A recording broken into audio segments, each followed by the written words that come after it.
I'm from the future, and I've come to warn you of the possible apocalypse that awaits you. The animals have died, along with much of the human population. We should have left them alone since we are the cause of their extinction, but our goal was accomplished. They are back after all. They didn't come back the same though, and now we're all doomed. It all began 10 years ago. I was working in a secret laboratory in a secluded area, a short while after the mass extinction ended. No animals were left in the world, and we were using the ones we had preserved. We were trying to bring them back to life. I worked as the assistant of the head scientist in the laboratory, Dick. "Amanda, pass me the green shot over there," he demanded, gesturing to the tray a few feet from him. "Here you go, sir," I said, passing it to him. He laughed to himself. "You know, I don't get the point in bringing back these useless shits. Especially a pigeon. He's such a dick. Don't you think you should focus?" He glared at me for a second. "Yes, of course." After putting a few more shots in the pigeon, test number 301, we stepped out of the room and waited a few minutes for a result. Flinch.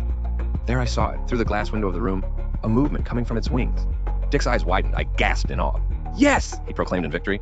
He reached for the door handle and stepped inside. There the pigeon already arose, shakily. Dick continued to inch closer to his masterpiece, but then stopped. It was staring at him, wings fully spread with eyes as red as blood. Dick scrambled backwards towards the door, but it was too late. The pigeon flew up and towards him, with a speed not meant for its kind. Its sharp, clawed feet reached for his eyes, grabbing them, pulling them out of their sockets. It flew backwards as Dick grabbed his face and fell on his knees. I wasn't able to see the end of it. I didn't waste any time and went straight for the emergency button. Over the ringing of the now blaring sirens, I heard crashes behind me. Shit! Test number 301 was breaking into other rooms, infecting other animals with its new disease. It was awakening them for revenge.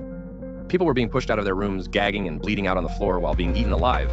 The lucky ones made it out and were running along beside me. "Hey, do you know what the fuck is going on?" a girl running beside me yelled. "The experiment went wrong. We fucked up. We turned the corner." Fuck. The exit doors were shut down. People began banging on the doors, screaming for help. "They really don't want these things getting out, don't they? They're really going to leave us to die," the girl said, breaking down. Look, we're going to get out of here, okay? What's your name?" "Liz." "I'm Amanda. Follow me. I know a safe room." We reached the safe room with a stroke of luck. The animals were busy consuming the unfortunate ones to notice. It was small. Security cameras displayed the gruesome scenes outside. I used my key card to access a closet. "How come I don't have a card like that?" Liz questioned. "Because you are of a lower position than me." The closet opened, revealing a gun. "We have to kill them all." "What? Are you crazy?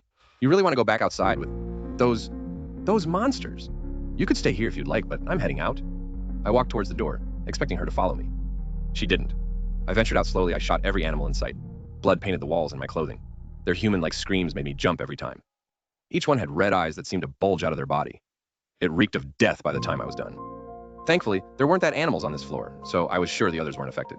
I double-checked every room to make sure, and then headed towards the exits. I blasted the door with my gun, and like that we were free.